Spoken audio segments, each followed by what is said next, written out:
Okay, so I want you to flex your shoulders and tell me what you feel when you do Right about there, I start to feel pain. that. Starts to grab. Yeah, it slows down, Uh-huh. and then there's pain. It's like a restriction, and then it continues pretty much all the way. Okay, so there's a restriction, but Fran has fairly normal range of motion with that. Okay. How about out to the side? Much more painful. How high can you go? I can go all the way up. But it's painful as you get up there. Yeah. Show us where it starts to hurt. Right there. Right there. So how many degrees would you say that is? 30. 40 degrees, something? Yeah, 45 degrees, something like that. Okay? All right? Now, how about doing that? That hurts. That hurts too? Where does that hurt? Just like globally. Globally, same general area? Mm-hmm. Okay? When I asked her to do that test, that is also a way to check on the acromioclavicular joint to see if it's jammed up in here. So probably it is. All right? Sometimes I have a lot of like pain and burning right in here. So Yeah. I'm always like digging. Yeah. And Okay. That's your subclavius muscle. Not happy. All right? Now turn around for the camera. This Where is way. it? There, it's over here with Rosie. All right? Now, I want you to try and touch your hand to your opposite shoulder blade and tell us. Okay, strain in the front. Strain in the front? But Yeah. you can do that. I can do it, yeah. Okay.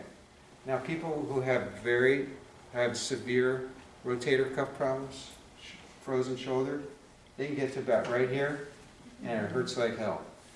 Okay? So that would be a much more serious case. Okay? The fact that Fran can do all these things, you know, even though she has grabbing in here, her range of motion is good enough so that I'm not super concerned about it being a serious problem. Okay? Even though it hurts. It's just chronic. Yeah, it's chronic. But by the work that I do, I just constantly Yeah, you're challenge jamming it up every your shoulder. day. Yeah. You know, lifting, pushing, you know, it's just. Okay, so Forget lie that. down.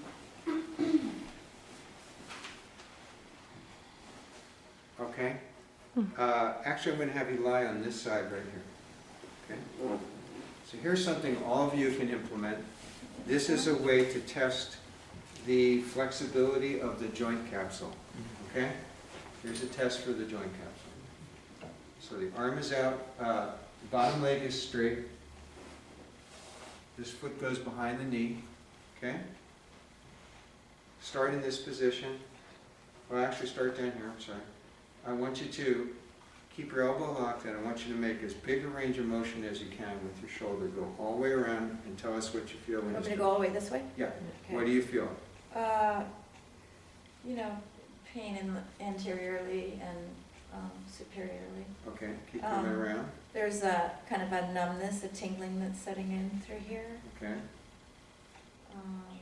Yeah. Okay, now go back the other way. You know, same thing. Grabs at the top. It's, as hard as it struck. Already I feel pain here. I feel the pain increases, intensifies. I have burning all through here.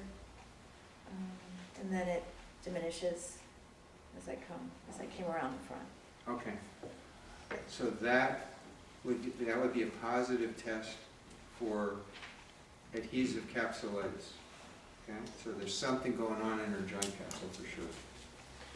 What would it, if, It could be much worse than that too. I mean, there's much more. I've seen much more restricted range of motion on that test. no, my question was actually gonna go the other way. How, like, if there was only pain in like one sharp spot in the whole range, would you then say, like, where would you not include adhesive capsulitis in that kind of test? If there was only like a little bit of pain in one spot, or, you know what I'm saying? Yeah. It has to be kind of a global kind of feeling, you know, Yeah. front and back, Mm-hmm. for a good part of the range of motion. For me to suspect that, yeah. Thanks. That's a good question. Okay, lie on your back. All right. Now, let's see how she does. I'm gonna do this, we're gonna do some passive range of motion. So here's internal rotation. How did that feel? Okay. All right.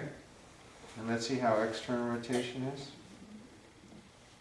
Okay, I mean, you know, I think there's like an echo of all the stuff that we've done, so.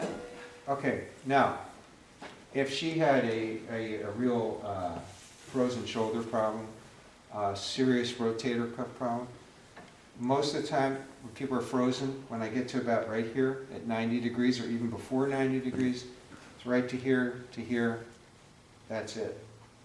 Hard stop. So there's no hard stop here. Okay, so that's good for Fran's situation. All right. So she has full range of motion. May not be totally comfortable. That's pretty good. When you took it back that time, there was a clunk. There's a clunk there. Yeah. Okay. All right. And the last thing I want to do with her is abduction. So I'm going to have her come this way. And tell me what you feel when you do that. Just that general Grabbing. soreness, burning underneath here. Okay. Yeah, with the passivity, it didn't feel like it gripped so much. It was just, you know, sore and inflamed. Feels Okay. inflamed.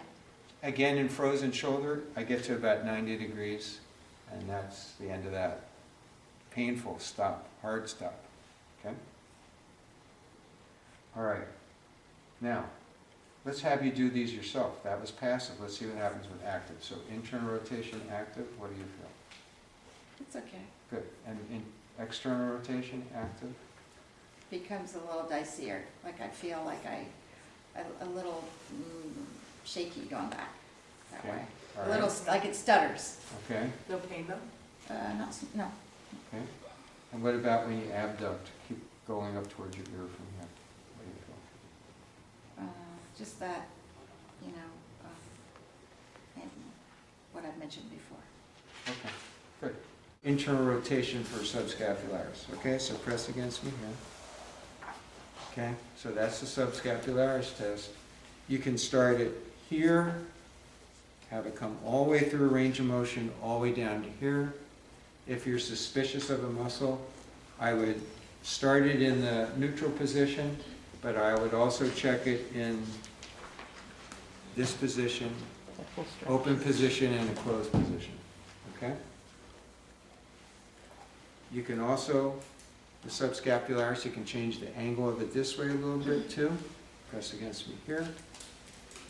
And that's another way to test it. TheraBand exercises that are very common for rotator cuff injuries. You will see people doing this for the subscapularis, right? And they go out this way for the teres minor and the infraspinatus. After I had surgery on my shoulder, I was doing a lot of that stuff. It really helped. Really helped a lot. Okay, so you can test it 90 degrees or you can test it in a little bit. All of that is subscapularis. All right. Now, let's look at testing the infraspinatus. I'm going to press back this way. Okay. Hers is very strong. It could also be tested here, and it can be tested here. Okay. When you're testing in this position, if somebody has had their shoulder come out of the socket, right? They have ligament damage. This is called the apprehension test. If they freak out when they push back in this position here, you know that they have a ligament damage or a history of dislocated shoulder. Okay? Apprehension test. So somebody comes in and tells you they've had a dislocated shoulder and they've not had the surgery to repair the ligaments, probably you don't want to do this test. It'll freak them out. All right? And it could put the shoulder out of place too. You don't want to do that, do you? No. Okay. So I felt that it was strong in the sort of mid-range, but weaker in the at the end ranges. Yeah, but everybody's weaker back here. Okay. This is harder to do. Yeah. All right? And here's a teres minor test. Press back here. Okay. A little different angle for the teres minor than the infraspinatus. All right? So you could see that teres minor in this position would be the opposite of the subscapularis in this position. And here, infraspinatus and subscapularis are opposites. All right? Here's the muscle that causes most of the problems rotator cuff-wise. This is the supraspinatus. You start with the arm elevated a little bit off the hip, and press into abduction. A lot of pain with that. A lot of pain with that. Okay. So what does that tell us when she's using her supraspinatus? A lot of pain. There's some kind of inflammation of the supraspinatus. All right? So, the supraspinatus is a synergist for the middle deltoid. The supraspinatus by itself should not be doing the full range of motion of abduction. Once it goes beyond 15, 20 degrees, something like that, the middle deltoid takes over and it assists the middle deltoid in creating abduction. That's the key word, okay? So already here in its position where it's really the primary mover here, pressing out causes her discomfort, okay? Now let's take it up into this position where it's a synergist, okay? I want you to press here. Whoa, Nothing. nothing. What was I telling you before? That if a primary mover, like the middle deltoid, is not working, and the supraspinatus has to take over, then you've got problems. Right here in River City. So you just tested my middle deltoid? Huh? Is that which the test? That was the you test tested for my the middle deltoid. Can you do that one more Yeah. time? The bottom part about, here's the test for the middle deltoid. Nothing. Okay, she's got absolutely nothing with her middle deltoid. This is the most common reason I see for supraspinatus dysfunction. Weak middle deltoid. Okay? How did it get that way? I don't know. There's any number of ways it could have gotten that way. Lifting something too heavy, right? That's usually how it happens. Suitcase? People carry suitcases all the time. Suitcase muscle. Suitcase muscle. That's right.